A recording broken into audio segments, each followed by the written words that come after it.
Hello, Leslie. My name is Sean Everett. I am the website analysis expert over at Zucor Marketing. And thank you so much for talking with Eric. He sent your website over to me for analysis. Just right off the bat, it's a beautiful website. It's got a lot of color, a lot of custom photographs. You have this differentiation between commercial and residential. I have no complaints about that, but that's not really why I'm here. The aesthetic quality of it is sort of like when you get your car painted at the body shop. It's cool enough that you want people to sit in there with you and they'll get in. But what I'm interested in is the mechanics of it, because what is in your website is actually what's going to determine whether or not people come to it.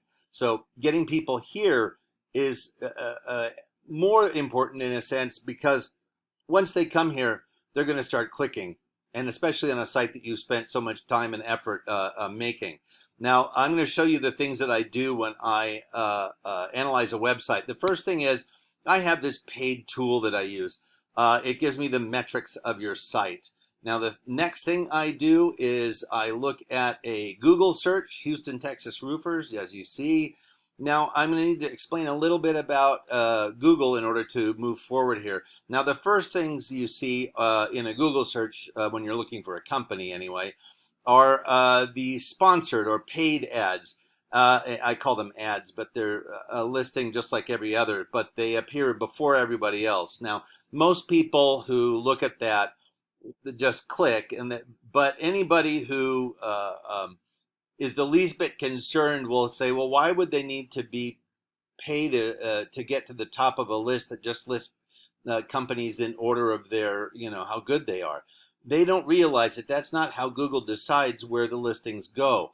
The Google algorithm was developed to give the search customers the ability to have the most relevant results according to Google, but their idea of relevancy and your and my idea is very different. But for instance, I would think that a good company would be one that has good workmanship and good quality materials, and they think that a good company is one that has a good website. So, in other words, you can have the worst company in the world, as long as you satisfy the algorithm that Google has created, you can be listed at the top of their search results. And that's important. Let me show you why. I'm going to scroll down fast. Boom, bump. There we go. Related searches. That's where it stopped before it started to redraw more. That's page 2 down there. Anything page 1 is likely to get more traffic than anything else, because some guy with a Dorito in one hand and a mouse in the other is not going to spend a lot of time. He's going to figure he has all that he needs above the related searches. He's going to figure that, oh, related searches, that means below there is kind of iffy, maybe. I don't know. Maybe these companies are down by the railroad tracks or something. But so you want to be up near the top. Now, I'm going to show you these folks here are very near the top. They're called the Map Pack because they are attached to this lovely map. And they got there by filling out a business Google business profile. Now, the next thing underneath the Google business profile is what we call the organic search results. Those are completely and wholly decided by the Google algorithm.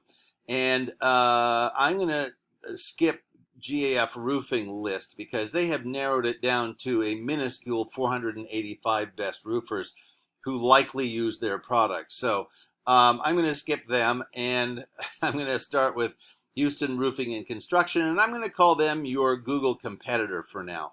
Now, here is your website. Here is their website.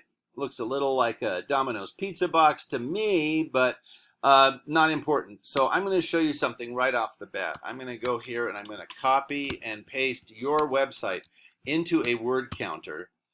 There we go, 642. I'm going to do the same to theirs. Copy and paste. There we go. 1,064 words. Now, Google loves content, so I'm going to tell you that 1,064 words isn't even also what Google wants. Google wants 1,500 words on your homepage in order to consider you an actual contender to be in their search results. That would make you a legitimate business in their eyes, according to their algorithm. So 1,064 definitely beats 642 when you're an algorithm. So you definitely want to have more than your competitor Yeah, 1,500 is a minimum. I would go above that, because if you have somebody else in your market who has more than that, they're going to show up on top of you. And this is a fluid market. Things are going to change all the time as people update their websites and start to know more and more about what the Google algorithm wants. Now, you and I both know that we Google so many things in our lives for how to find something, where to get something. Google is, the major player in the search result world. So you have to do what it wants in order to achieve the results that you want. Now, here are your keywords when I talk about these words. Here are your keywords. Now, the keywords are words that appear in your industry. They are determined by a Google search. It looks at all of the different websites that come up when you type in, say, Dallas Roofer, and it takes all of those sites, strips out all the words, and then counts them and sees which one appears the most, and then second, and so on. Now those become the keywords, all the way down to who knows how many. You have 419 keywords on your site. Here's what Houston Roofing Online has. They have 2,600. Now, as algorithms go, the algorithm is going to select 2,600, because it's more, and more is better for an algorithm, which is just a mathematical construct after all. Now, the next thing is the showing you those keywords, because you want to get them up. Houston Roofing, Roofing Houston, roofing company, roofing contractor, roofing companies. You see there's singulars and plurals. And the algorithm is not smart like you and me. It doesn't know the difference between a singular and a plural. It doesn't know the difference between company and companies.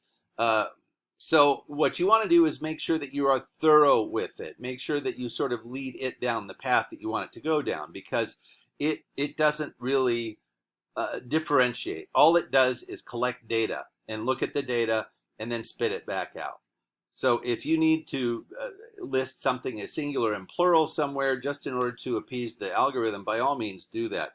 Now, it's not just about, obviously, roof blistering. It's about gable versus hip roof.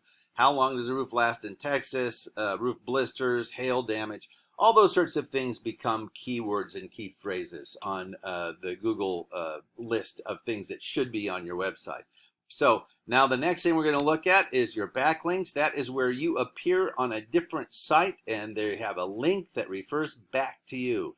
In other words, Angie's List or Yellow Pages. Let me look at what theirs are. Now they're in Muffin Group, which I don't know what it is, but it makes me sort of want a muffin. Expertise.com, Super Pages. I don't see yellowpages.com, but they should be here. Well, they're not. So there's one you could be on that they're not. You want to be on anything 70 and above. Now, there are a ton in the 90s. They only have 2. So you could take the lead quite readily in this battle. You have 146. They have 1,700. But a bunch of those sites are clearly below the 70s. And right on down to, what is this? Buy.fyi. I don't know what that means, but I can't imagine it's worthwhile to be on it. So keep your backlinks in the high numbers, and that will be something that helps determine your position. Now, here's where the rubber hits the road. You had 146 backlinks, 419 on the keywords, and your traffic was 461 clicks. That's not bad. Here's what their traffic was, 3,000. So they had approximately 6 times more than you had. And that means 6 times more opportunity to get an estimate request, to get a potential customer, and to get money in your pocket. That's the bottom line. And it's all because of where they're placed on this Google search result. That's exactly why they're getting that number of clicks. Now, obviously, every click doesn't turn into something. But it's just, the odds are that 3,000 is going to turn into more of what you're looking for. Now, I'm going to assume that you probably want to spend your time roofing. And while the things that I told you are things you can do yourself, they were really best carried out by somebody with some experience and expertise in the area. And if you call Eric, he can lead you through the next steps. I hope that what I've told you is helpful to you and your website. Have a great rest of your day.